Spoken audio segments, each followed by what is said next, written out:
मैं इमरान गाजी साहब का शुक्रिया अदा करता हूं जिन्होंने इतने अच्छे तरीके से पंजाब सेल्स टैक्स PRA को ब्रीफली पेश किया। अब मैं हाफिज़ सईद साहब से गुजारिश करता हूं कि वो सेल्स टैक्स अमेंडमेंट्स को पेश करें।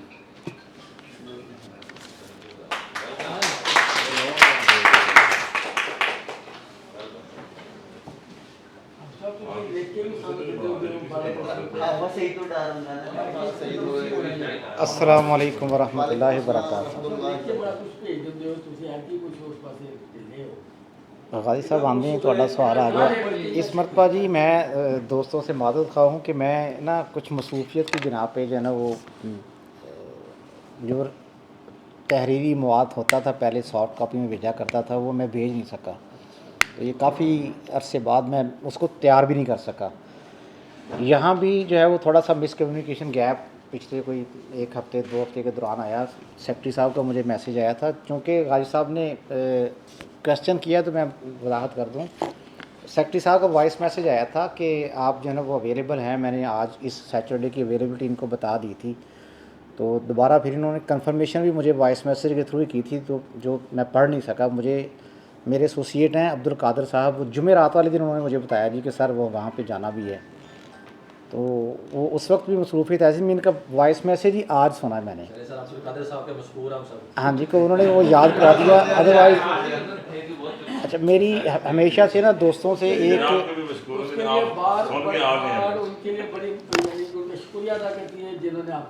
अच्छा मेरी दोस्तों से ना एक अक्सर ये गुजारिश रहती है कि मुझे आप वॉइस मैसेज करते हैं या मैसेज टाइप करके करते हैं ना, तो वो सुन भी लेता हूँ, पढ़ भी लेता हूँ, लेकिन ना आप मुझे कॉल कर लिया करें।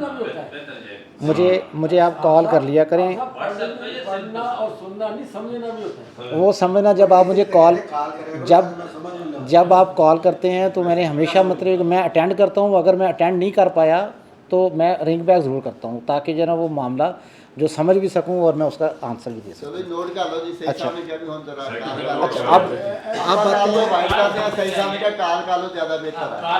अब बातें हैं सर टॉपिक की तरफ। तो मैं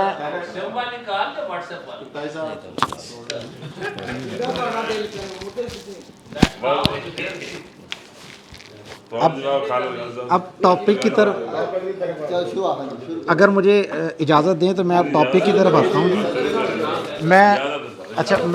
मैं कोशिश करता हूँ कि ये इस मरतबा जो टैक्स के रेट्स हैं उसमें तो को तब्दीली जो है ना वो ऐसा सच बहुत ज़्यादा आई नहीं है कि जो कि हमें ज़रूरत पड़े अपने क्लाइंट्स को आगाह करने के लिए। माँ सिवाय जो है ना वो मैं ये कहता हूँ सिर्फ एक प्रोडक्ट है सोलर पैनल, जो पहले एग्जेम्प्ट थी। उसके ऊपर जो है ना वो 18% की प्रपोज़ल थी, जबकि जो है वो बिल जो पास हुआ है जी वो 10% के साथ जो है वो हुआ है। उसको 8th शेड्यूल में शामिल कर लिया गया है जी। उसके ऊपर जो है ना वो 10% जो है वो अब सोलर पैनल के ऊपर जो है वो टैक्स होगा। अगर कोई दोस्त जून की रिटर्न जमा करा रहे हैं और उनके पास अगर कोई सोलर पैनल का कोई क्लाइंट है तो उसकी सप्लाई जो है वो ज़ीरो कर दें, स्टॉक जो है वो ख़त्म कर दें, ताकि उसके ऊपर जुलाई में सेल्स टैक्स जो है वो 10% के हिसाब से ना लगे। अच्छा, मैं सेल्स टैक्स एक्ट जो है वो मैंने प्रिंट किया था, मैंने कुछ निशानात भी लगाए हैं। मैं चीदा जो है ना वो जो इम्पॉर्टेंट अमेंडमेंट्स हैं वो मैं गोश गुजार कर देता हूँ जी, इसमें एप्लीकेबल हैं। अच्छा, एक चीज़ जो है ना वो जो कि ये 37 जो सीरीज़ है 37A 37AA 37B वो जिसके ऊपर जो है ना बड़ा शोर है, ये इस तरह की प्रोविजंस पहले भी मौजूद थी कानून में। तो लिहाजा इसमें अगर तो हम प्रैक्टिस करते हैं नीट एंड क्लीन तो हमें इससे परेशान होने की ज़रूरत ही नहीं है।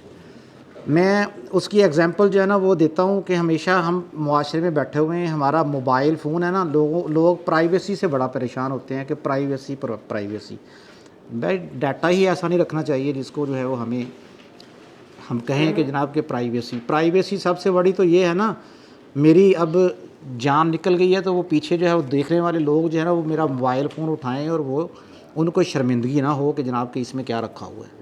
सबसे बड़ी प्राइवेसी हमें जो है ना वो ये रखनी चाहिए। बाकी हम पाकिस्तानी हैं, नेशनल एक्सचेकर के हम मुहाफ़िज़ भी हैं, कौमी ख़जाने के साथ जो है ना वो ये चीज़ें सारी जो सेल्स टैक्स में हाइप क्रिएट कर रखी है ना, वो सारी आजकल वो फेक एंड फ्लाइंग इन्वाइसेस वाला मामला, उसके ऊपर जो है वो गवर्नमेंट की है कि हम इसके ऊपर जो है वो काबू पा लें। फ़ेक इन्वाइसेस तो ख़त्म हो गई हैं, फ्लाइंग इन्वाइसेस जो है वो अभी भी उसका वजूद है, गवर्नमेंट उसको ख़त्म नहीं कर पाई। फ्लाइंग का डिफरेंस थोड़ा सा बता दें। हाँ जी, फ़ेक इन्वाइस पे एक वक्त था, मैं इसकी मेरा ख्याल है कि शायद ये सेल्स टैक्स एक्ट से ज़्यादा दिलचस्प बातें ना वो हैं, अगर हम डिस्कस कर लें। एक वक्त था कि जब मैनुअल रिटर्न हुआ करती थी, मैंने रिटर्न जमा करवाई है जी, उसमें 1 करोड़ रुपए की सप्लाई थी और 1 करोड़ रुपए की परचेज़ थी। मैंने जाके नेशनल बैंक में रिटर्न जमा करवा दी। अब मैंने मेरे राब्ते हैं लाहौर, कोयटा, पेशावर, कराची, इस्लामाबाद, मुल्तान में भी। मैंने वो सप्लाई जो है ना वो 1 करोड़ रुपए की हर शहर में, हर सूबे में, हर कलेक्ट्रेट में एक बंदे को मैंने उसकी सप्लाई दे दी, एक्सपोर्टर को।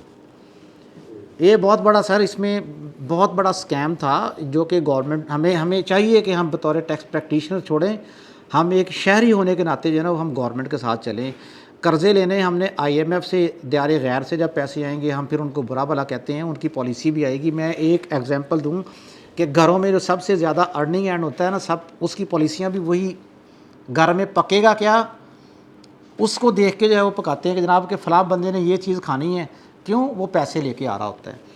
तो वो जो बात कह देगा ਤੁਹਾਡੇ ਘਰ ਵੀ ਇਹ ਤਾਂ ਅਮਲ ਹੋ ਰਿਹਾ। गाजी साहब, ये सारिਆਂ 'ਚ ਹੀ ਹੁੰਦਾ ਵਾ, मैं भी ਇੱਥੇ ਰਹਿਣਾ। ਤੁਹਾਡੇ ਘਰ ਵੀ ਇਹ ਇਹ ਸਾਡੇ ਵੀ ਇਹੀ ਹੋ ਰਿਹਾ ਵਾ, ਤੁਹਾਡੇ ਵੀ ਖਾਨਦਾਨ ਦੇ ਵਿੱਚ। ਮੈਂ ਇੱਕ ਵਾਰੀ ਸਰ ਮੈਂ ਤੁਸੀਂ ਕੁਛ ਆਖੇ ਸੀ ਪੱਕਿਆ ਵਾ ਜਿੱਤੇ ਅੱਗੇ ਨਿਕਲੇ ਕੁਛ ਹੋਰ ਸੀ। ਉਹ ਸਰ ਮੈਨੂੰ ਨਹੀਂ ਸੀ ਪਤਾ, ਮੈਨੂੰ ਇੱਕ ਦਿਨ ਪੁਰਾਣੀ ਗੱਲ ਦਾ ਪਤਾ ਸੀ।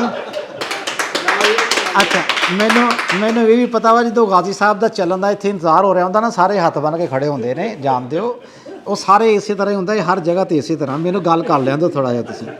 ਇੱਕ ਮੈਨੂੰ ਡਰ ਲੱਗ ਰਿਹਾ ਜੀ ਇੱਥੇ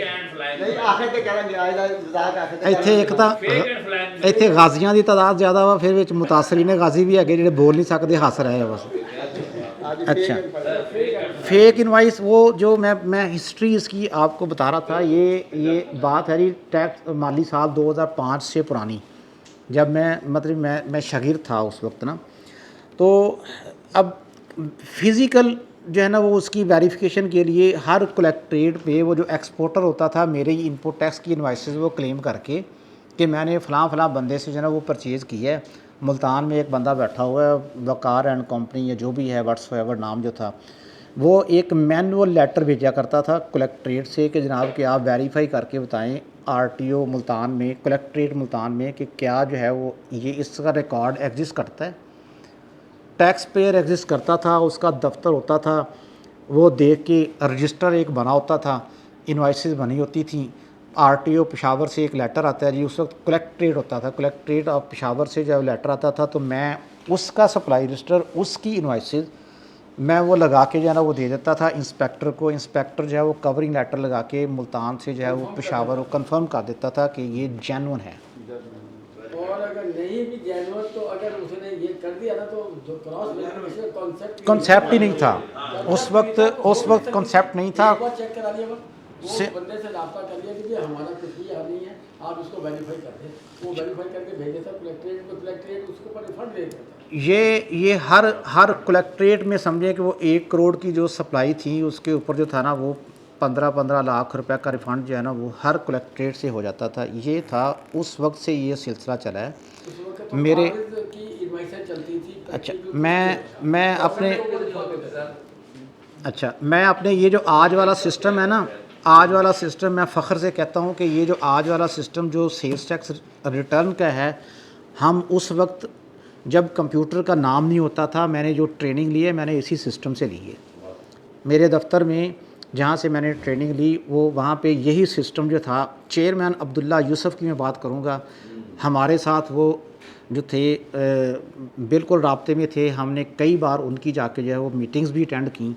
मैं तो खैर नहीं गया, मेरे सीनियर्स गए, हमारा सॉफ्टवेयर उन्होंने मंगवाया, हमारे कंप्यूटर्स मंगवाए, उन्होंने इसको बड़ा अप्रिशिएट किया इस सिस्टम को। ये वाला जो इनवाइस समरी वाला रिकॉर्ड हम गो के हम नहीं देते थे डिपार्टमेंट में, उसकी ज़रूरत भी नहीं थी, लेकिन जो हम इंटरनली रिकॉर्ड मेंटेन करते थे वो हम ऐसे ही करते थे। तो मेरे मतलब कभी ज़िक्र हो जो मेरे शागिर्द हैं, मैं उनको भी जो है वो हमेशा ये कहता हूँ कि रिटर्न बनाने से पहले वर्किंग आपकी जो है वो होनी चाहिए। वो रिटर्न से भी ज़्यादा वर्किंग मेरे पास बैकअप पे पड़ी होती है। मैं बात बता रहा था फेक इनवाइस वो वाली होगी। अब फ्लाइंग इनवाइस ये इनवाइस है कि आपने सप्लाई नहीं दी, आपने सप्लाई नहीं दी, लेकिन जनाब आप सिर्फ सेल टैक्स की इनवाइस जो है वो मुख्तलिफ लोगों को बना के दे रहे हैं। इनवाइस आपने कहीं पे दी थी, किसी और बंदे को लोकल माल सेल कर दिया, या किसी ऐसे टैक्स पेयर को या ऐसे पर्सन को सेल कर दिया जो कि रजिस्टर्ड ही नहीं है, उसे सेल्स टैक्स की इनवाइस की ज़रूरत ही नहीं है, वो आप इनवाइस जो है वो उसको बेच देते थे। अब यहाँ आए कि गवर्नमेंट का कंट्रोल इस पर क्या आया, HS कोड। जब HS कोड मैंडेटरी करार दे दिया गया, वहाँ पे कुछ चीज़ें कंट्रोल हो गई। जैसे कि मैं मिसाल देता हूँ कि डिस्ट्रीब्यूटर के पास आता था सीमेंट, वो सीमेंट तो बिक जाता था मार्केट में, उसकी इन्वाइस जाती थी कहीं और, जो उसका जो अल्टीमेट बेनिफिशरी पर्टिकुलरली जो था गवर्नमेंट कॉन्ट्रैक्टर,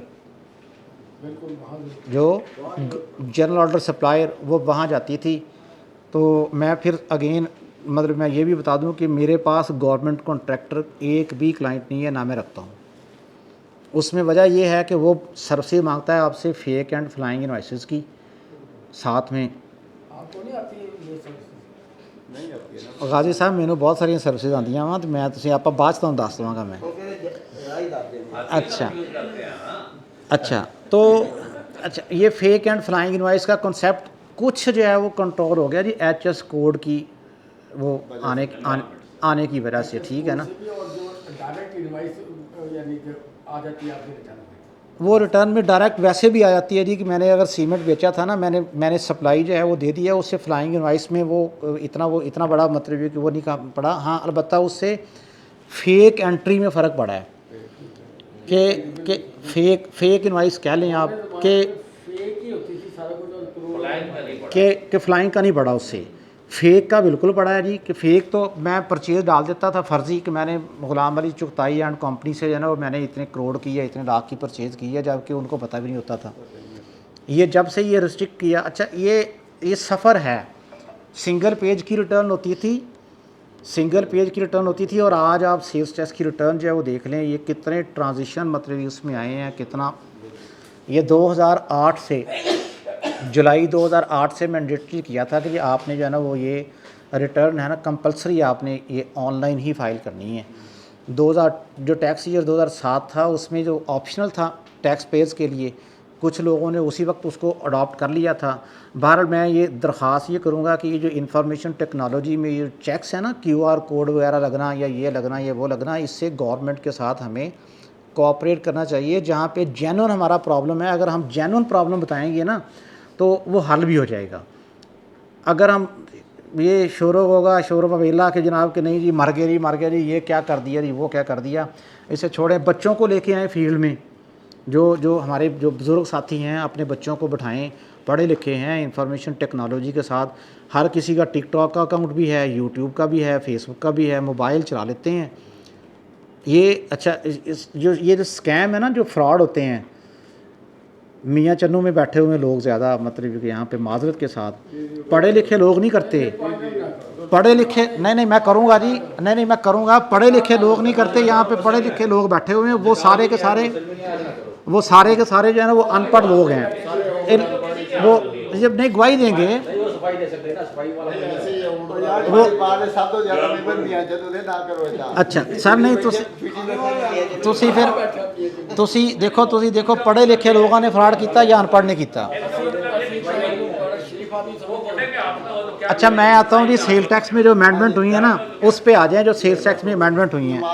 एक टर्म सबसे पहले सेक्शन 2 में डेफिनेशन जो है वो इंसर्ट हुई है, अबैटर, सहूलतकार। अब ये समझ लें कि हमें जो है ना वो गवर्नमेंट ने सहूलतकार समझना शुरू कर दी है भी। अच्छा वो है ऐसे ही है। बल्कि मुझे तो अब मैं नामजद कर देता हूँ। मुझे इमरान साहब ने 2-3 लोगों का बताया दोस्त कि यार वो आपसे जो है ना वो नाराज़ हैं कि आप उनको तरीका नहीं बताते कि यार ये टैक्स इनवाइस कैसे जारी करनी है और फीड कैसे करनी है। ये सहूलतकारी वाला मामला जो है वो इसके फिर नहीं आता गाजी साहब सारा कुछ ही आंदा। हाँ जी जुर्माना तो अब आया है ना। अच्छा इसमें पहले था जी कि जो miss use of miss use of other registered persons unique user ID को इस्तेमाल करना भी जो है वो अबैटर मतलब अगर गलती से मतलब वो करता है गलत इस्तेमाल वो उसको ख़त्म कर दिया गया है। अब सिर्फ इनवाइसेस बनाना और इनवाइसेस जारी करना ख़त्म हो जाएगा इसका कॉन्सेप्ट। जब डिजिटल इनवाइस वाला मामला आ गया अब हर टैक्स पेयर या पीओएस पे चला जाएगा रिटेलर या फिर डिजिटल इनवाइस पे आ जाएगा। अब वकील के पास जो है ना वो इनवाइस बनाना या इनवाइस इशू करना वो इनवाइस इवन के एंटर करना भी जो है वो ख़त्म हो जाएगा। सेल्स टैक्स की रिटर्न ऑटोमेटिकली बनेगी।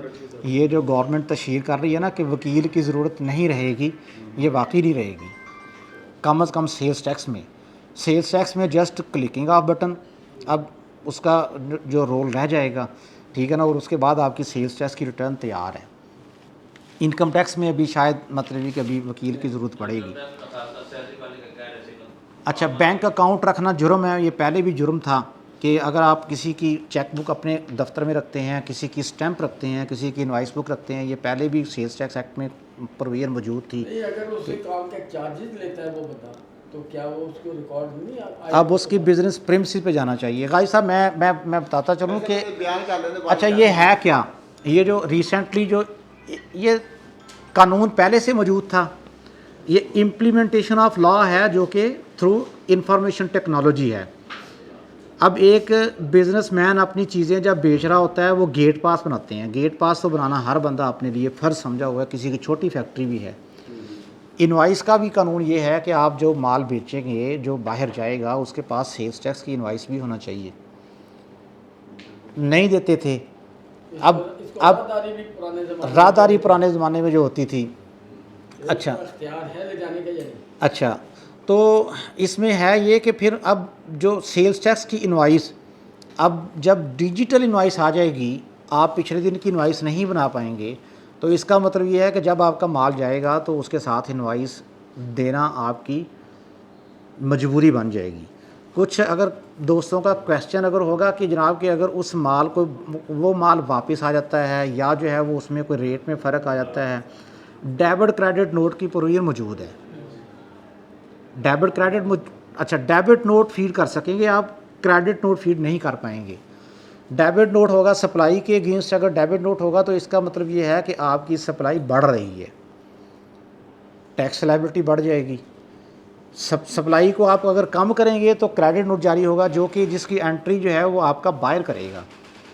मैं अपनी परचेज़ के अगेंस्ट जो है वो डेबिट नोट जारी कर सकता हूँ, इसका मतलब ये है कि मेरी परचेज़ कम हो जाएगी।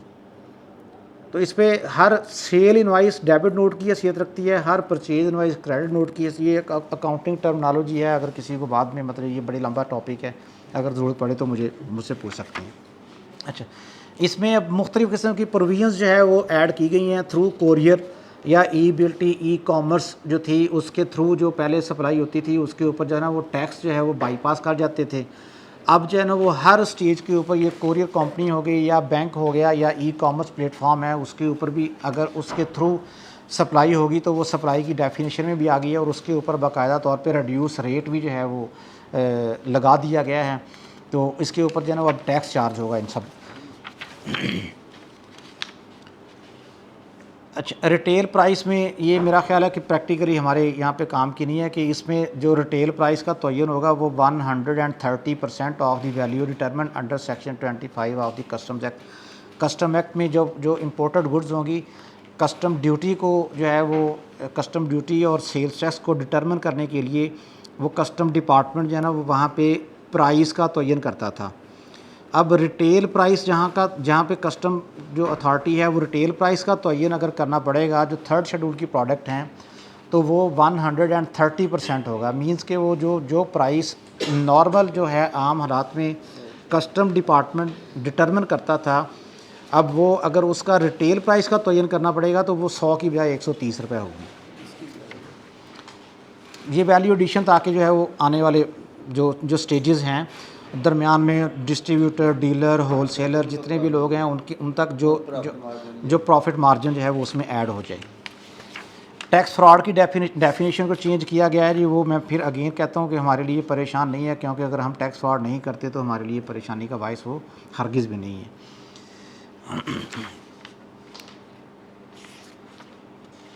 हादसा में अगर बंदा टैक्स फ्रॉड करता है उसके लिए कोई सख्ती आ जाए तो वो तो काबिल गुजार से लोग नहीं कर रहे, उसके लिए अगर आ जाए तो फिर तो हमें परेशान होना चाहिए कि नहीं करेंगे। आज तक देखें आई ने जो थ्रेट करके पैसे जमा करवा लिए आई की रिपोर्ट के ऊपर आज तक कोई कंट्रावेंशन जो है ना वो फाइनलिटी अटेन नहीं की कि जिसके ऊपर जो है वो टैक्स लगाओ। आज तक जितनी भी FIRs हुई हैं जी आई की तरफ से, वो आज तक कोई भी जो है वो इन फील्ड नहीं है, वो सारे के सारे लोग जो है वो बाइज्जत बरी हो गए। हाँ जी, वो सारे अब हाँ अलबत्ता कुछ नहीं होता। अब शायद ये जो पैसे जमा हो जाए जिसकी कोई डिमांड ही ना महकमे के पास क्रिएटेड हो तो क्या रिफंडेबल नहीं होते वापस? उसकी डिमांड ही महकमे के पास नहीं है। उसकी कहना कि आप 50 लाख जमा उसकी वो रिपोर्ट भी नहीं देते, रिपोर्ट भी नहीं देते, लेकिन चलान तो हमारा है ना, चालान जमा किसने करवाया है? मैंने कराया। तो जब आपने खुद से जमा करवा दिया है, वो किसी ना किसी गलती से नहीं हुआ, वो जो जब उसके अगेंस्ट डिमांड ही कोई नहीं है महकमे वो गलती से नहीं हुआ, वो बाकायदा तौर पे आपके पास पीछे जो है वो उनके पास रिपोर्ट मौजूद होती है। जैसे ही आप जाएंगे रिफ़ंड के लिए वो रिपोर्ट दे देंगे, दोबारा रेड छापा ये वो।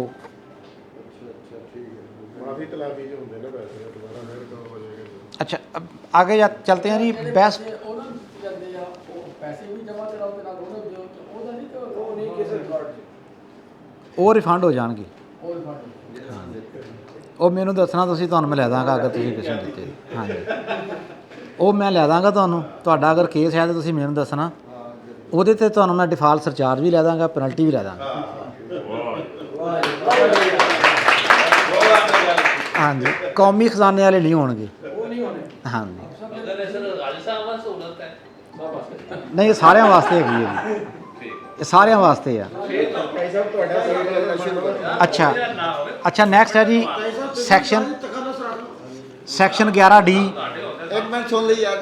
सेक्शन 11D में अमेंडमेंट है जी कि अब जो 236G के तहत टैक्स चार्ज होता है, रजिस्ट्रेशन नहीं करवाई। अच्छा 236G क्या है? ये इनकम टैक्स का सेक्शन है 236G। ये सप्लाई बाई मैन्युफैक्चरर और importer to wholesaler dealer distributor, इसमें रिटेलर नहीं है। इसका मतलब ये है कि ये सप्लाई होगी होलसेलर डीलर या डिस्ट्रीब्यूटर को, और जो person liable to be registered हैं under the sales tax act 1990, wholesaler dealer distributor जो है वो लाइबल टू बी रजिस्टर्ड हैं, उसका कोई रजिस्ट्रेशन लिमिट नहीं है। ये उसी मतलब कि वो इंटेंट को देखते हुए ये अमेंडमेंट की गई है कि अगर किसी का 236G का टैक्स कटेगा तो उसको जो है ना उसके अगेंस्ट जो है वो बेस्ट जजमेंट पास की जा सकती है अगर वो रजिस्टर्ड नहीं है तो। सेक्शन 11G, इसमें जो है वो शो काज नोटिस के इशू होने के बाद जो है वो पहले 120 दिनों के अंदर असेसिंग ऑफिसर अंडर ऑब्लिगेशन था कि वो असेसमेंट पास कर दे। उसमें 60 डेज़ की वो ग्रेस मार्जिन था कि अगर हम उसकी कोई ले लेते हैं अपना एडजमेंट या कोई हाई कोर्ट में उसकी कोई लिटिगेशन चल रही है तो वो उसके थ्रू जो है वो अगर कोर्ट से स्टे या अर्जेंट हुआ है तो वो उसको अब 180 डेज़ प्लस 60 डेज़ हो गया जी। अब उसमें ये 60 डेज़ जो है वो ऐड हो गए हैं। मींस कि एक जो शो काज नोटिस है उसमें अगर किसी किस्म की कोई एडजमेंट नहीं है तो वो 180 डेज़ के अंदर अफसर जो है वो उसका फ़ैसला कर सकता है। रजिस्ट्रेशन में जो है वो इसमें प्रोविजन ऐड की गई है जी कि तब्दीली क्या आई है? उस पहले 120 प्लस 60 था, अब 180 प्लस 60 वो 120 से 180। हाँ जी उसकी लिमिट, हाँ जी बाकी तो सारी पूरी वही है। नेक्स्ट है जी सेक्शन 14 में रजिस्ट्रेशन में अमेंडमेंट की गई है जी कि कमिश्नर के पास इख्तियार तो पहले भी थे, इसको ज़रा थोड़ा सा वो किया गया है कि कमिश्नर जो है वो ऑर्डर पास करेगा under section 14 sub section 2A कि जहाँ पे वो नोटिस देगा, नोटिस के बाद जो है ना वो उसको कंपल्सरी रजिस्टर कर देगा। ये इसको थोड़ा सा रिफ़ाइन किया गया है इस प्रोविजन को, और ये तो पहले भी थी। अच्छा एक जो disconnection of electricity and gas bill था 14AB, उसके बाद जो है ना वो 14AC ये series of section 14 registration, liable to be registration, और उसके बाद अगर आप रजिस्टर्ड नहीं होते तो उसके कॉन्सिक्वेंसेस क्या हो सकते हैं, डिपार्टमेंट क्या कर सकता है। वो 14A-B सेक्शन है कि वो आपका इलेक्ट्रिसिटी और गैस का बिल अगर आप लाइबल टू बी रजिस्टर्ड हैं उसको डिसकनेक्ट करने के हुक्म जो है वो सुना सकता था, जारी कर सकता था। अब उसमें bar on operation of bank account 14A-C section के कमिश्नर जो है बैंकिंग कंपनी को जो है वो हदाया जारी कर सकता है कि इस शख्स का ये लाइबल टू बी रजिस्टर्ड है। सब पहले कमिश्नर को तयन करना पड़ेगा कि ये लाइबल टू बी रजिस्टर्ड है, टैक्स पेयर को नोटिस भी करेगा कि you are liable to be registered under section 14(1) जो है वो आप रजिस्ट्रेशन करवा लें। साथ साथ जो है वो बैंक को उसके अकाउंट को ब्लॉक करने के लिए लिख देगा कि इनका आपने अकाउंट ओपन नहीं करना, अगर है तो उसको ब्लॉक हो जाएगा। अच्छा, इसमें नेक्स्ट जो है वो any person agreed by any decision और order passed under section sub section 1 may within 30 days of the date of receipt of such decision और order prefer and appeal before the chief commissioner. Chief commissioner को जो है वो हम इसकी appeal भी कर सकते हैं कि ये गलत मतलब कि वो कमिश्नर का ऑर्डर है, कमिश्नर ने गलती से ये कर दी है तो लिहाजा इसको रिस्टोर किया जाए। अच्छा, इसी तरीके से bar on transfer of immovable property कि अगर कोई टैक्स पेयर जो है वो लाइबल टू बी रजिस्टर्ड है तो ये जो प्रॉपर्टीज़ का जो रजिस्ट्रार है उसे भी जो है वो कमिश्नर इन राइटिंग एप्लीकेशन दे सकता है और उसकी भी जो है चीफ कमिश्नर को अपील की जा सकती है 30 दिनों के अंदर अंदर। 14A-E 30 दिनों के अंदर अंदर। 14A-E other coercive action for non registration. अब वो नॉन रजिस्ट्रेशन पे जो अदर जो है वो अगर कोई टैक्स पेयर रजिस्टर्ड नहीं करवाता तो ये इख्तियार चीफ कमिश्नर के पास हैं कि चीफ वो वाले पिछले जो थे वो कमिश्नर के पास थे, अब ये इख्तियार चीफ कमिश्नर को दिए गए हैं कि चीफ कमिश्नर के पास इख्तियार हैं कि वो प्रीमिसेस को सील कर सकता है, सीज़ मूवेबल प्रॉपर्टी को वो सीज़ कर सकता है, appoint a receiver for management of the taxable activity of a person के मींस के सप्लाई आप करेंगे उसकी जो कंसिडरेशन मिलेगी वो कौमी ख़जाने में चली जाएगी। अच्छा, इस पे जो है वो a committee comprising the chief commissioner, ये कैसे जो है वो पावर इन्वोक होगी। A committee comprising the chief commissioner, the commissioner concerned and a representative from the chamber of commerce और trade bodies provides an opportunity of being heard to the person through an open court कि इस ये वाली chief commissioner अगर ये वाली power जो है वो मतलब कि वो इस्तेमाल करना चाहता है तो वो इन 3 लोगों के ऊपर मुश्तमिल जो है वो कमेटी बनाएगा और वो कमेटी जो है वो फैसला करेगी कि इसका क्या बनेगा। ओपन कोर्ट से मुराद है कि आम पब्लिक भी वहाँ जा सकती है। हाँ जी, अगर ओपन कोर्ट है तो जा सकती है जी। ओपन कोर्ट का मतलब ही यही है कि जो मर्जी जाए वहाँ पे। वहाँ बैठने की जगह कमिश्नर की जो वो अकेला ही कर सकता है उसको, ये वो कमिश्नर के पास ये इख्तियारात नहीं थे, कमिश्नर के पास जो इख्तियारात हैं वो अकेला कर सकता है। कमेटी बनाने की जरूरत नहीं है। हाँ जी। अच्छा, इसके ख़िलाफ़ अपील अगर करनी है, any person aggrieved by any decision और order passed under sub section 1 may within 30 days of the date of receipt of such decision और order prefer representation before the board. इस पे अपील नहीं है, इस पे जो है ना वो बोर्ड में रिप्रेजेंटेशन फाइल होगी, बोर्ड के पास। बोर्ड में। हाँ और जी, जब बोर्ड में हेयरिंग कौन करेगा? वो जिसको जुरिस्डिक्शन साइन करेगा चेयरमैन। हाँ जी, वो मेंबर होगा दामाला तौर पे। अच्छा, सेक्शन 21 में अच्छा पहले इस पे था कि फ़ाइनेंस एक्ट 2024 में कि जो सस्पेंशन या ब्लैक लिस्टिंग थी उसकी अपील नहीं थी, उसकी रिप्रेजेंटेशन थी। अपील नहीं थी, रिप्रेजेंटेशन थी कि अगर अफसर जो है वो कमिश्नर रजिस्ट्रेशन को सस्पेंड या ब्लैक लिस्ट करता है तो हम ट्रिब्यूनल में अपील नहीं कर सकते। हम जो है वो चीफ़ कमिश्नर के पास रिप्रेजेंटेशन फ़ाइल करेंगे, चीफ़ कमिश्नर उसके ऊपर फ़ैसला करेगा। अगर वो फ़ैसला आता है हमारे ख़िलाफ़ या जो भी है व्हाट्सएवर उसकी जो सूरत हाल होती थी, अगर हमें फ़र्दर जो है वो किसी फोरम पे जाना पड़ता था तो वो था हाई कोर्ट में, हम रिट पटिशन में जाते थे।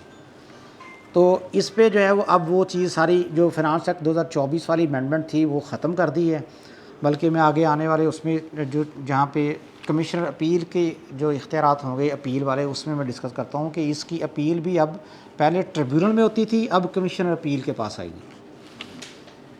ये एक अच्छी मतलब ये कि वो है। नहीं, ये कमीशन का इक्वल लेवल पे वो तो इसीलिए ट्रिब्यूनल रखा था कि कमीशन लेवल का कमीशन के पास ज़्यादा जो आता वो ज़रा वो देखें जो चीज़ लॉ में हमारे लिए मतलब ये कि वो अकोमोडेटिव वो हैसियत रखती है तो हम उसको लाजमी तौर पे मतलब ये करेंगे।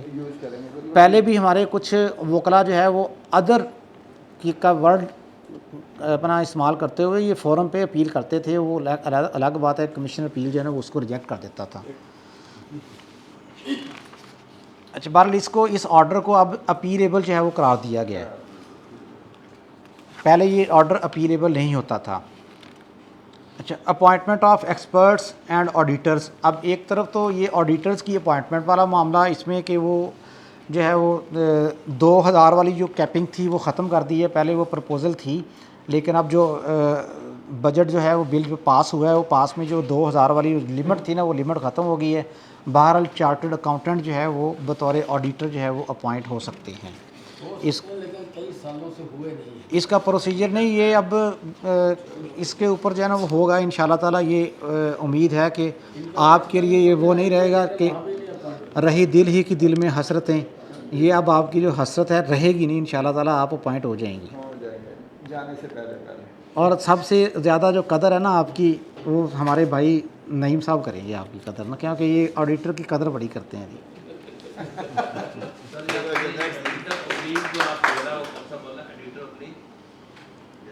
नहीं, ये ऑडिटर नहीं और वाला तो नहीं था। अच्छा, expert and auditors, experts and auditors, expert लेकिन इसकी क्वालिफिकेशन जो है वो वही हाँ जी। है नहीं, डेफिनेशन है नहीं है ना उसकी। एक्सपर्ट आप हैं। नहीं, मियाँ साहब का जो है ना वो एक मियाँ साहब का क्वेश्चन बड़ा जो पॉइंट है ये बड़ा वैलिड पॉइंट है। इस पे मियाँ साहब है ये कि द बोर्ड में अपॉइंट, प्रोविजन क्या है, द बोर्ड में appoint as many auditor as it may deem fit, direct engagement or through a third party including a payroll firm for the purposes of this act, and confer such powers as may be deemed necessary to assist the authorities mentioned in clause A to F of subsection 1 of section 30। जो auditor उसके जो inland revenue officers जो हैं वो section 30 of this act and clause A to F of subsection 1 of section 29 of the Federal Excise Act 2005 as per the terms and condition, ये सुन लें, as per the terms and condition, limitations and restrictions as may be prescribed। ये अभी आनी है, ये prescribe होंगी, लेकिन इसमें जो हेडर है ना वो है 32B का appointment of experts and auditors. अब आगे जाके बात कर रहा है जी कि दी बोर्ड और दी कमिश्नर में अपॉइंट एज मैनी एक्सपर्ट। सब सेक्शन 2 में क्या कह रहे हैं जी कि दी बोर्ड में अपॉइंट एज मैनी ऑडिटर्स। यहाँ पे सिर्फ लफ्ज़ ऑडिटर का है, एक्सपर्ट का नहीं है। अच्छा, सब सेक्शन 1 में क्या है जी, दी बोर्ड और दी कमिश्नर में appoint as many experts as it और दी कमिश्नर कंसीडर्स। इसमें अगर हम ये उम्मीद लगाए बैठे हैं कि हम टैक्स एक्सपर्ट्स हैं, हमें अपॉइंट कर लिया जाएगा, तो ये होगा नहीं। ये जो है ना वो इंटेंट ऑफ लेजिस्लेचर जो है वो यही है कि वो चार्टर्ड अकाउंटेंट जो है वो अपॉइंट करेंगे।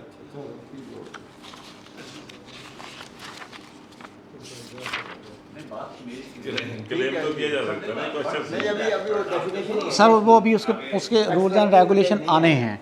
वैसे जो कानून के अंदर मतलब लिखे गए हो तो उनको वही लेना चाहिए, उसको अदरवाइज अभी आई नहीं है ना उसकी क्वालिफिकेशन आई नहीं है अभी, क्वालिफिकेशन उसकी क्वालिफिकेशन अभी आई नहीं, उसके प्रोसीजर। कोई बंदा अपने आप को एक्सपर्ट कर हाँ जी, तो देखें उस एक्सपर्ट की एक मियाँ साहब नहीं, उस एक्सपर्ट की अभी क्वालिफिकेशन क्या होगी वो आना बाकी है, वो बोर्ड को इख्तियार दी है। तो फिर क्या एक्सपर्ट कोई बंदा भी हो सकता है? नहीं भाई साहब, हजे तुम अपॉइंट नहीं हो सकते। एक्सपर्ट समझेगा।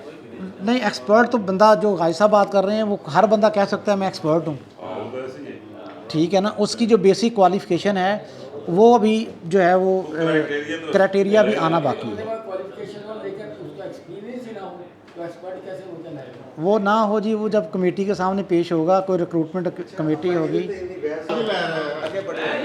अच्छा अच्छा, सेक्शन 37A है ये, सेक्शन 37A ਜਿਹੜਾ ਅਸਲ ਸੈਕਸ਼ਨ ਆ ਜਿੱਧਰ जो जिस पे हम सारे परेशान हैं।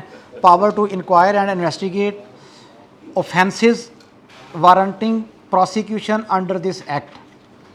37A की हेडिंग ये है, 37AA पावर टू अरेस्ट, और उसके बाद है जी 37B procedure to be followed on arrest के मौत और मौत के बाद क्या होगा उसका प्रोसीजर भी इसमें दे रखा है। अच्छा, इसमें है ये कि साडा एक बंदा अरेस्ट ड्यूरिंग अरेस्ट जो है ना वो फौत ऐसी राव गुलजार हासिलपुर बस अल्लाह ताला दुआ करो अल्लाह ताला गरीक रहमत करे जी। राव साहब, बहुत अच्छे बंदे हाँ जी, एक मेरी जब मैंने प्रैक्टिस जब ट्रेनिंग स्टार्ट की तो उस वक्त जो है ना वो फैसलाबाद में एक चार्टर्ड अकाउंटेंट 2001 में जो है वो भी ऐसे ही उठा के लेके गए थे, और रात को वो भी जो है वो ड्यूरिंग कस्टडी फौत हो गए थे। ये चार्टर्ड अकाउंटेंट की बात कर रहा हूँ, ये 2001 की बात है। बहरहाल अल्लाह ताला यहाँ तक नौबत ना लेके आए जी। हाँ जी। अच्छा, इसमें सारे इसमें एक जो है ना वो सबसे बड़ी कि अगर अफसर हमें बुलाता है, हमारे साथ वो डिस्कशन करता है, और उसको अगर वो कोई पॉइंट हमें कन्फ्रंट करता है और ये समझता है कि ये बंदा यहाँ से उठ के जाएगा, ये विंडो ड्रेसिंग करके लेके आएगा, तो वो हमें गिरफ़्तार कर सकता है।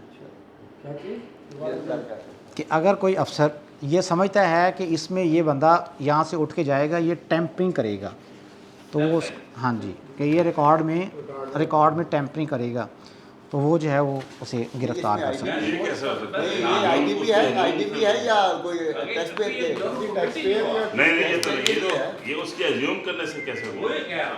सर नहीं लफ्ज़ क्या है? एक मिनट, अज्यूम कैसे होगा? The officer of inland revenue during the investigation having reason to believe, इसका पैमाना, इसकी यार्ड स्टिक जो है वो डिफ़ाइन नहीं की गई, तो ये जो है ना वो अपना जैसे मैच पे हर बंदे को कहता था मुझे याद है जब नहीं इसमें आईटीपी भी है, नहीं क्या दिक्कत है? टैक्स पे का है या किसका है? आप सब 30-35 साल पुरानी बात है। मेरे अकाउंट देख रहे थे जब पैनल सिस्टम नहीं आया था, आईएसी थे कराची के थे, बड़े आईएसी साहब थे, वो जो पैनल के हेड थे, तो वो जो है ना किताबें एग्जामिन हो रही थी, उसमें जो गलती पॉइंट कर ये गलती है। मैंने कहा कि ये अकाउंटेंट मेरे पास बैठा भी इसको ठीक कर देते, तो कर लेगा, मेरे इसी का तो एक्सपर्ट है। अच्छा, इसमें मैं सलीमी साहब मैं आपका जवाब दूं, एनी पर्सन। हाँ जी, अब इसके लिए या तो फिर हमें साबित करना होगा कि हम पर्सन नहीं हैं। यहाँ पे जो पेश हुआ वो भी फिर इसमें सारा ही फिर आ गया। हाँ जी, एनी पर्सन। नहीं ना तैयार हो, अखा खोल, अखा बंद हो या भैया। तेरी वैल्यू है। अच्छा, इसमें जो 43A फाइनेंस एक्ट 2024 में वो आई थी पेक्यूरिटी जुरिस्डिक्शन, वो ओमिट कर दी गई है, और कि 50 लाख था जी फेडरल एक्साइज, यहाँ तक अगर कोई टैक्स एक्साइज ड्यूटी लगेगी। 1 करोड़ था जी उसकी लिमिट थी सेल्स टैक्स की, और 2 करोड़ थी इनकम टैक्स की। अगर इससे ये हाँ जी, ये पैरेलल यही लिमिट थी उनकी, 50 लाख, 1 करोड़ और 2 crore federal excise, sales tax और इनकम टैक्स। अगर इससे नीचे का टैक्स होगा या रिफंड रिजेक्ट किया गया होगा तो आप अपील करेंगे कमिश्नर अपील के पास, और अगर इससे ऊपर जो है वो एक्साइज ड्यूटी, सेल्स टैक्स या इनकम टैक्स होगा तो आप अपील करेंगे ट्रिब्यूनल में। दोनों के अगेंस्ट फिर कमिश्नर अपील के फैसले के अगेंस्ट या ट्रिब्यूनल के फैसले के अगेंस्ट जो रेफरेंस फाइल होगा कमिश्नर अपील के फैसले के अगेंस्ट जो है वो हम ट्रिब्यूनल में नहीं जा सकते थे, ये सारा हाई कोर्ट जाएंगे हम। वो सारे का सारा सिस्टम जो है वो उसको वो रिवर्स कर दिया गया है। इसमें मेरी ये गुजारिश होगी कि अगर हम लोगों ने कोई अपील फ़ाइल की थी 30 जून 2024 से पहले कमिश्नर अपील के पास, और वो ट्रांसफ़र होकर चली गई थी ट्रिब्यूनल में, आज भी अगर पेंडिंग है तो आप जाके आर्गू मत करें, जहाँ वहाँ पे जाके सिर्फ ये कहें कि जिस असूल ज़वाबत के तहत जनाबे वाला ये आपके पास आई थी, ये वैसे ही इसको वापस भेजें। मैं वो वाला जो फ़ोरम है वो मैं अवेल करना चाह रहा हूँ। ठीक है, वो पिछले दिनों मैं एक जाके उन्होंने कहा कि इसकी अभी रूलिंग नहीं आई, SOPs नहीं आए, तो वो मैंने केस जो है वो अर्जेंट करवा लिया था। नहीं, इसमें एक चीज़ और भी है कि जो है ना, अगर जो है ना वो बंदा जो है ना वो कहता है कि मैं आप ही के पास हेयरिंग कराना चाहता हूँ, ऑप्शन तो है ना, ऑप्शन करा ले। ट्रिब्यूनल अगर भेजना चाह रहा है वापस, वो कहता है नहीं मैं आपसे हेयरिंग कराना चाहता हूँ, वो करा सकता है, वो करा सकता है। मतलब अगर वो पिछला जो उसका मतलब अच्छा, अब आए जो अब सेक्शन वो रेमेडी अवेल तो खत्म सेक्शन बता दिया गाजी साहब ने कि ये है। Section 45B appeal to commissioner appeal, इसमें जो अमेंडमेंट हुई है ना, सबसे पहला सेक्शन जो है वो मैं पढ़ देता हूँ जी। Any person other than SOE state owned enterprises जो पब्लिक सेक्टर ऑर्गेनाइजेशन है, एग्रीव्ड बाई एनी डिसीजन और order passed under section 10, 11A, 11D, 11F, 11E, 11F and 21 का जिक्र है यहाँ पे। अब जब सेक्शन 21 आ गया, रजिस्ट्रेशन, सस्पेंशन, ब्लैक लिस्टिंग, तो इसका मतलब ये है कि जो सेक्शन 21 के तहत जो फैसला करेगा कमिश्नर करेगा, वो बेशक कमिश्नर कर दे, वो हम यहाँ पे कमिश्नर अपील के पास जो है वो अपीलेबल होगा। Section 33, 34 and 66। 33 में पहले पेनल्टी लगाते थे पॉइंट ऑफ सेल की, वो भी इसमें मैटर को कवर हो गया कि अब पॉइंट ऑफ सेल की जो पेनल्टी थी वो अपीलेट फॉर्म कहते थे कि वो अपीलेबल नहीं है, कमीशन अपील कहता था। अब वो भी अगर 33 की पेनल्टी भी लगेगी, 34 का डिफ़ॉल्ट सरचार्ज भी होगा, सेक्शन 66 के तहत जो है वो रिफ़ंड हमारा रिजेक्ट कर दिया जाएगा, वो सारे के सारे जो है वो ये अपीलेबल हैं। अच्छी बात है, ये तो अच्छी बात है।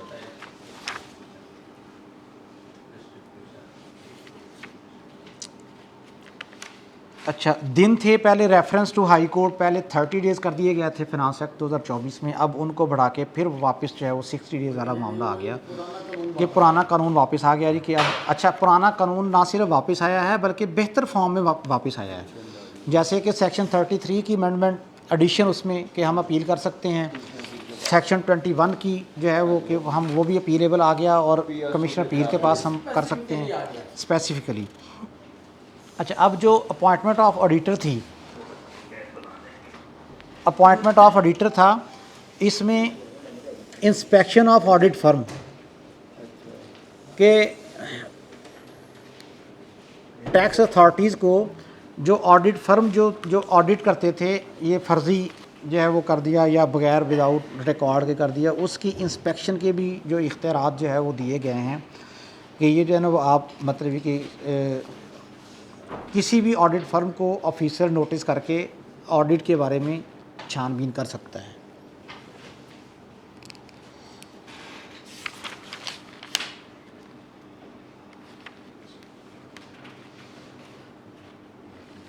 सोलर पैनल की बात मैंने स्टार्ट में बता दी। मोटर कार्स के ऊपर जहाँ पे 12.5% टैक्स था उसको 18% कर दिया गया था। सेल्स टैक्स में अमेंडमेंट यही थी। इसमें एक चीज़ जो है वो अभी कमर्शियल प्रॉपर्टीज़ के किराए के ऊपर जो है वो डिस्कस हो रहा था प्रोवेंशियल वाला, तो वहाँ पे एक चीज़ फेडरल एक्साइज ड्यूटी के हवाले से मैं बता दूं कि फेडरल एक्साइज ड्यूटी पहले कमर्शियल प्रॉपर्टी के ऊपर जो 3% वो लागू थी वो अब ख़त्म हो गई है। वो हाँ जी, वो प्रोविजन जो है वो ओमिट हो गई है। तो इसमें अगर कोई SRO 350 या कोई आजकल जो QR कोड, मेरा ख्याल है कि वो सारे दोस्त है उससे आगाह होंगे, तो अगर कोई एम्बिग्यूटी है तो मैं क्लियर करने के लिए तैयार हूँ। कोई टॉपिक अगर कोई डिस्कस करना है तो उसके लिए मैं तैयार हूँ। ऑनलाइन में जो प्रॉब्लम आ रहे हैं कि चीज़ें नई सिस्टम उसको करना पड़ेगा या वो उसको उन्होंने इसको इतना नहीं किया सही कि वो उसमें प्रॉब्लम आ रही थी, उनकी क्या पोजीशन है? उसकी पोजीशन मैंने स्टार्ट में ये गाइड साहब बताई थी कि अगर तो हम जेन्युइन प्रॉब्लम अगर आज भी हम आइडेंटिफाई करें थ्रू ईमेल भी वो कंसीडर होती है, बाकायदा तौर पे उनका जवाब भी आता है। अगर हम अपना मसला ही किसी को नहीं बता पाएंगे तो उसका वो हल जो है वो मुमकिन नहीं है। सबसे पहले हमें ये चाहिए कि कोई भी प्रोविज़न जो मौजूदा आई हैं पिछले कोई 5-6 माह से सेल्स टैक्स में बड़ी ड्रास्टिक अमेंडमेंट आई हैं, हमें ये चाहिए कि हर अमेंडमेंट को हम देखें कि इससे पहले क्या था, अमेंडमेंट आने से पहले, ठीक है, आई क्यों है और इसकी इम्प्लीमेंटेशन कैसे होगी, ठीक है। उस इम्प्लीमेंटेशन जो कैसे होगी उसको हम अगर अप्लाई करने की कोशिश करें तो हमारे जो है ना वो मेरे देखने में मोर दैन 80% जो प्रॉब्लम हैं वो मिसअंडरस्टैंडिंग है, वो हल हो जाएंगे। वो मसला हमारा मसला नहीं है। मसला हमारा क्या है? अंडरस्टैंडिंग, और हम उसको प्रॉपर इम्प्लीमेंट नहीं कर पा रहे। तो नहीं, सिस्टम ही नहीं चलता तो वहाँ अंडरस्टैंडिंग की बात तो बात की है। गाइस साहब ऐसा नहीं है। मैं एक सिर्फ एग्जांपल देता हूँ। अमेंडमेंट क्या आई, अनेक्सर जे और अनेक्सर H1 आ गया। सिर्फ एक एग्जांपल देता हूँ मैं। मार्च के महीने में मैंने बड़ा दोस्तों को कहा, जिसने भी मुझसे पूछा कि इसमें ओपनिंग जो है वो आज आपके पास इख्तियारात हैं कि आप ओपनिंग स्टॉक है ना उसकी कैलकुलेशन करें पिछले 8 महीनों की, जुलाई से लेके फेब तक की, कि आपके पास फेब में क्लोजिंग क्या था, इसमें ओपनिंग सोच समझ के दें। किसी ने भी नहीं किया। रिटर्न की बारी आई अप्रैल की। अप्रैल में वही जो चूँकि नहीं दिया था तो वो नेगेटिव आ गई वैल्यूज़। अब जब रिटर्न जमा कराते थे तो सिस्टम पे ऑब्जेक्शन आता था कि ये नेगेटिव। ठीक है, मैं अल्हम्दुलिल्लाह मैं हर किसी को ये कहता था कि जो आपका मसला है वो मेरा नहीं है। देखिए ठहरें, आपके पास समझ गया हूँ, लेकिन जब वो रिटर्न का फॉर्मेट चेंज होता है, ये रूल में डिफाइन है, और क्या ये कोई ऐसा हो जारी होता है कि जी आज हमने रिटर्न में फॉर्मेट चेंज कर दिया, अब अभी आप टेलीफोन पे मसरूफ़ थे। मैंने अभी एक बात की कि जब कोई नई अमेंडमेंट आती है ना, आप देखें एक एडिशन कोई एडिशन आ गई, ऐसा मुझे डिफाइन करने दें। मैं सिर्फ एक्सप्लेन करूंगा। मैं कुछ नहीं कीता। मैं सिर्फ आपको ये मैं कहता हूँ कि कोई भी नई एडिशन आ गई, अमेंडमेंट हो गई, आप देखें कि इसके जो है ना वो इससे पहले वाली सूरत हाल क्या थी, इसने इम्प्लीमेंट कैसे होना है, और इसके बाद में नताइज क्या क्या आ सकते हैं। अगर हम उस वक्त ये पैमाना इसको देख के अगर हम चला लेते ना, कर लेते। मैंने भी तो सब के सब ओपनिंग मैंने वर्किंग की। गाजी साहब मैं तो रौला भी बड़ा पाया। ना ना ना ना ना ना अच्छा, और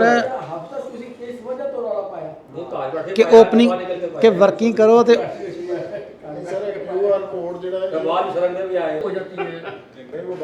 सर वो ओपनिंग जो है ना वो अप्रैल में या अप्रैल में मेरा ख्याल है कि चंद लम्हों के लिए इजाज़त दी थी, वो शायद किसी ने वो अवेल कर ली। मैंने तो जो है ना जिस दोस्त ने मुझे कहा कि ये हो रही है, मैंने कहा यार ये अगर हो रही है तो ये उसी बंदे से करवाएं जिसने आपको बताया है।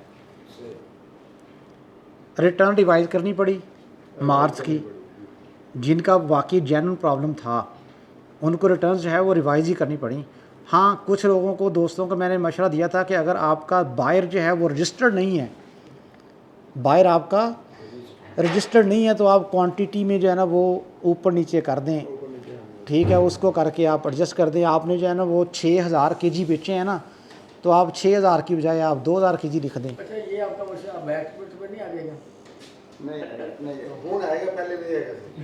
सही साहब, QR कोड जो आ रहे हैं वो उसका भी QR कोड तो सब बैठ ऑफ सेल।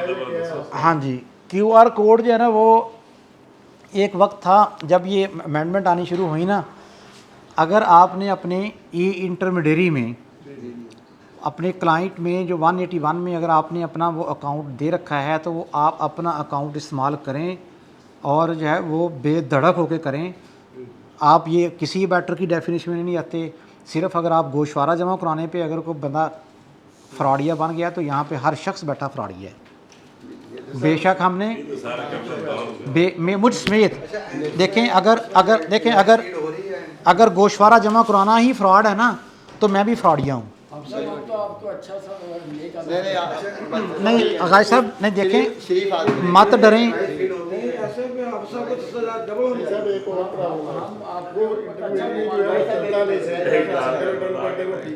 वो वक्त के साथ साथ सारी चीज़ें ठीक हो जाएंगी। जो प्रॉब्लम आए देखें, जो प्रॉब्लम आए उसको समझें, वो ईमेल करें, आपके मामला हल होंगे इंशाल्लाह।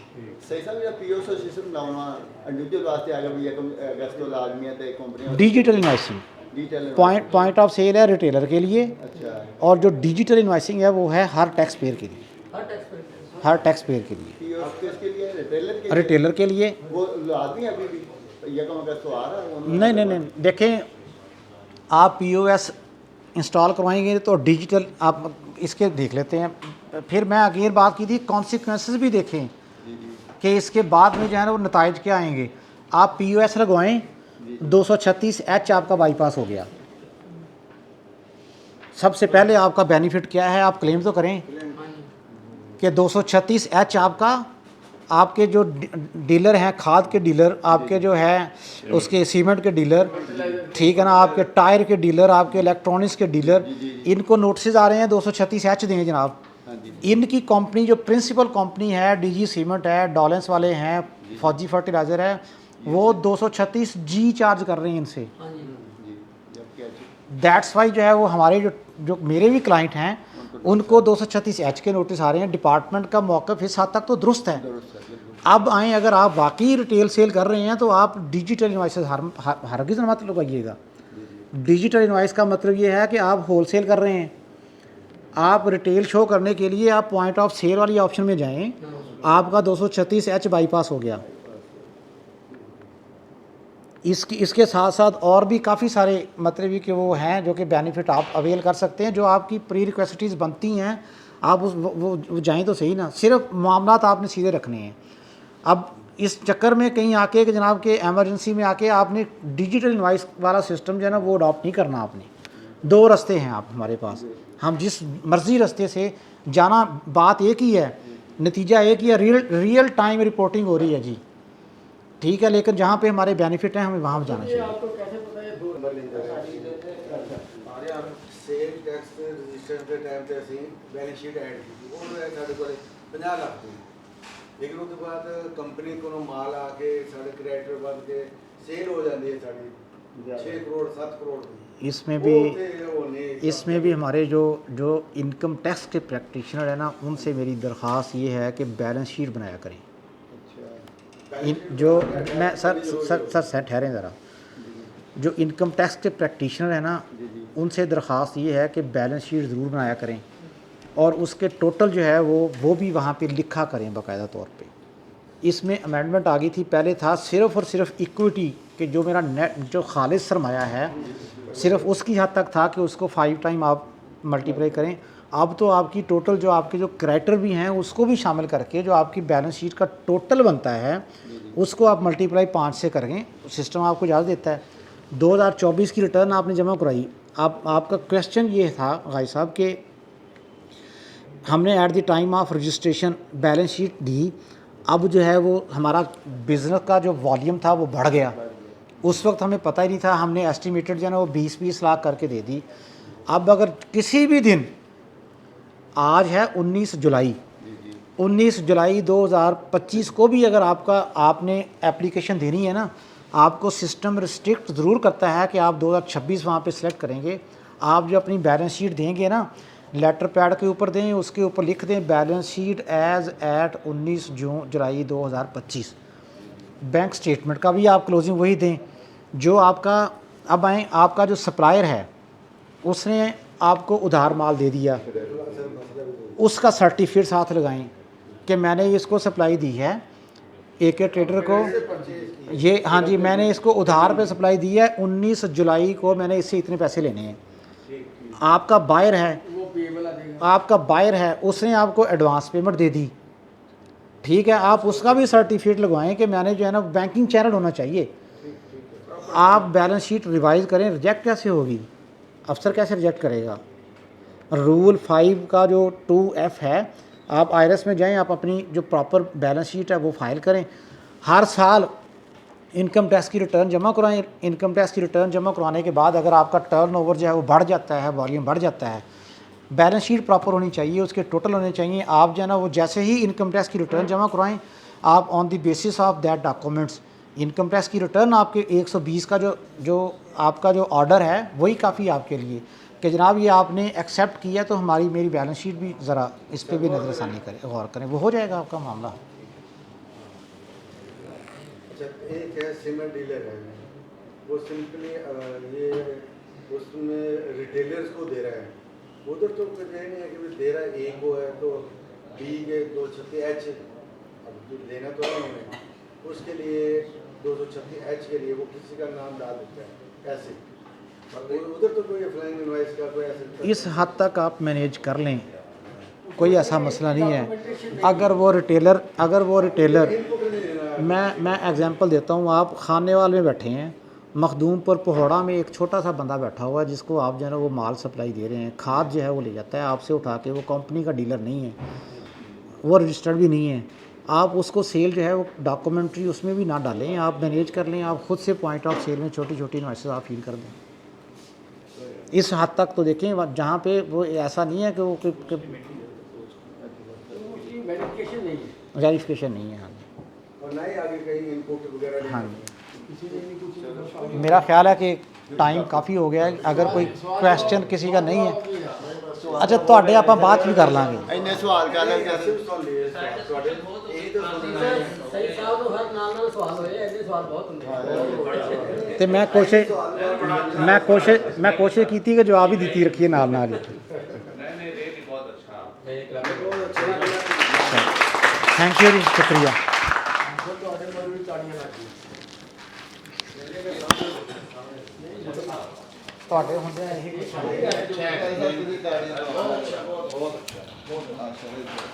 मैं सईद साहब का मशकूर हूँ कि वो इतने शार्ट टाइम में तशरीफ़ लाए और सेल्स टैक्स अमेंडमेंट्स को इतने आसान तरीके से पेश किया। थैंक यू लिखा हुआ जो सिलसिला इनका है वो चलता रहे। हम और गुजारिश कर रहे हैं जी, और आपसे गुजारिश है व्हाट्सएप भी चेक कर लिया करें। जी जी जी उन्होंने कहा चेक करता हूँ, पढ़ लेता हूँ, जी। समझने के लिए कहा कि चलें, इजाज़त दीजिएगा, टाइम शॉर्ट है, दूसरी मीटिंग आनी है, तो मैं सलीमी साहब से गुजारिश करूँगा स्टेज पे और इख्तितामी कलमात के अदा करें। वही है जो सब पहले बुलाए जा रहे थे और सभी मेरा एंड थे क्लोजिंग तो सी बस उन्हें पता नहीं सी। वो नहीं हो बन रहा। अस्सलाम वालेकुम रहमतुल्लाहि वबरकातुहू। पहले तो मैं सब दोस्तों का शुक्रगुजार हूँ कि आप तशरीफ़ लाए। पहले तो हमें ये महसूस हो रहा था शायद हम 6-7 आदमी हों, बड़े बड़े बहस करेंगे, लेकिन मैं सबका शुक्रगुजार हूँ कि आपने मीटिंग अटेंड की और ये जो सालाना बजट की मीटिंग हुई इस पर ख़ास तौर पर तमाम दोस्त तशरीफ़ लाए गए तो मुलाकात हो जाती है। दूसरा जो गोश्त वालों के मतलब इन्फॉर्मेशन वगैरह होती है, एक दूसरे से हम काफ़ी चीज़ें पिक करते हैं। आज मैंने सही साहब से काफ़ी कुछ पिक किया है, ठीक है, वो मेरी गुजारिश है। बाकी जो मौसम साहब ने इनकम टैक्स पे बहुत ज़्यादा डिटेल से बात पहले कर दी है, उसमें ऐसी कोई चीज़ उन्होंने नहीं छोड़ी कि जिस पे उन्हें ना किया हो। इमरान काजी साहब का शुक्रगुजार हूँ कि उन्हें PR पे हमें ब्रीफ भी किया और बताया कि अब इनकम टैक्स के वकील हैं उन पर भी वो टैक्स लग गया, PRA का टैक्स लग गया है। तो इसलिए मेरी आपसे गुजारिश है कि आप अपने गोश्वारों में अपनी ग्रास रसीद कम रखें और ख़र्चे भी कम रखें। आमदन जो आपने डिक्लेयर करनी है वो तो करनी है ना, तो अगर आपकी ग्रास रसीद ज़्यादा होगी ना तो उस लिहाज से फिर आपको 5% टैक्स भी ज़्यादा देना पड़ेगा। हाफ़िज़ सईद साहब ने सेल टैक्स का, इनसे मैं गुजारिश है कि सईद साहब जो सेल टैक्स में अमेंडमेंट आई हैं, जो से पहले भी जज साहब ने गुजारिश की वो लिख कर हमें भेज दें तो ज़्यादा बेहतर होगा, ताकि हम अपने सही साहब आपसे गुजारिश है कि जो भी अमेंडमेंट है ना वो जैसे मोहसिन साहब ने लिख के दिया, मैं लिख के व्हाट्सअप भी कर दें, हम उसका प्रिंट निकाल के व्हाट्सअप करके कर दें, हम प्रिंट निकाल के अपनी फ़ाइल में लगा लेंगे ताकि वक्तन फ़वक्त उनको पढ़ते रहें, ठीक है। हाँ जी, इसके बाद जो इंतज़ामिया हमारी एग्जेक्टिव बॉडी है, ख़ासतौर पर हमारे सदर अब्दुल गफ़ार साहब हैं और वसीम साहब हमारे सेक्रेटरी हैं, इन्होंने मीटिंग का बहुत अच्छा इंतज़ाम किया। मैं इनको भी मतलब इसकी मुबारकबाद पेश करता हूँ। बाकी मोहसिन साहब ने 1-2 चीज़ें छोड़ दी थी, वो इनकम टैक्स में मैं आपको बताता हूँ। एक तो सैलरी का है जो सरचार्ज है ना, अगर 1 करोड़ से ज़्यादा किसी के आदमी की सैलरी पर 10% सरचार्ज था, अब उनका सरचार्ज जो है ना 10 से रिड्यूस करके उन्होंने 9% कर दिया है सैलरी वालों के लिए जिनकी 1 करोड़ से ज़्यादा इनकम होगी। इसके अलावा एक सुपर टैक्स लगता है, जिन लोगों की आमदनी 15 करोड़ से 50 करोड़ तक के दरमियान उन पर सुपर टैक्स में आधा फ़ीसद कमी कर दी गई है। जिनकी 5 करोड़ से ज़्यादा आमदनी होगी उन पर जो सेल टैक्स लगता है। एक मिनिमम टैक्स अंडर सेक्शन 113 है, उसको कैरी फारवर्ड करने की पहले मुद्दत 3 साल थी, वो मुद्दत रिड्यूस करके उन्होंने 2 साल कर दी, 2 साल कर। इस तरह म्यूचुअल फ़ंड की जो आमदन हो रही है उस पर डिविडेंड पर जो टैक्स है वो 15% से बढ़ाकर 25% कर दिया। बाकी मोहसिन साहब ने बहुत डिटेल से बयान कर दिया और हमने उसका डॉक्यूमेंट वगैरह भी दे दिए हैं। इसके साथ ही मैं वहाँ चाहता हूँ अब क्या प्रोग्राम है, नमाज का ही है। जी जी जी जी नहीं अख्तर का कोई नहीं आ लेंगे, मेरा दोस्त आ लेंगे। एक मिनट मैं कह रहा कि गाजी साहब ने तो 5 की गिनती कर ले पैदा करते बच्चे शिगिर्द, तो सलीमी साहब ने एक भी नहीं बच्चा पैदा किया भी सलीमी बनया हो, नहीं सलीमी बनया भाई मेरे शिगिर्द माशाल्लाह नहीं बैठे ने, मोहसिन साहब मेरे शिगिर्द बैठे ने। ये सारे लहर नहीं एक मिनट, मोहसिन साहब मेरे शिगिर्द ने, अपना खालिद जुवेद साहब ने, उस तो बाद हाजी साहब बैठे मियादर जिन्ने मियां चंदू दे विच प्रैक्टिशनर है सारे ਤੁਹਾਡੇ ਬੱਚੇ ਹੈ। सारे बच्चे खास हाई साहब चीजावत नहीं देंगे, हाई साहब चीजावत नहीं बैठे ने। हाँ जी शिगिर्द या बच्चे असासी बच्चे ही समझते हैं। उस्ताद बाप दे बाप दे तैनूं हाजी साहब का खतरा पै गया। बाकी मैं ख़ास तौर पर गाजी साहब का शुक्रगुजार हूँ कि मुल्तान से तशरीफ़ लाए सईद साहब, उनका भी शुक्रगुजार हूँ। और जब गाजी साहब आते हैं तो रौनक हमारी बढ़ जाती है। अब तो इमरान साहब ने जो है ना हमारी कमी पूरी कर देते हैं, लेकिन जब जो गाजी साहब की कमी है ना वो कोई भी पूरी नहीं कर सकता। तो कहते हैं वालिद वालिद होता है, बेटा बेटा होता है। इल्म के लिहाज से बहुत इमरान गाजी बहुत आगे है, मैं तसव्वुर भी नहीं कर सकता कि इतना इल्म है। लेकिन जो आप बातें गाजी साहब आपकी बातें होती है ना वो हम सिर्फ आपसे ही सुन सकते हैं, जैसे हम आप देखा भी है वो उसमें इल्म भी होता है, उसमें गपशप। इसलिए आप हमारी मीटिंग में लाजमी तशरीफ़ लाया करें, आपकी मेहरबानी होगी। इसके आते इजाज़त चाहता हूँ। Thank you very much.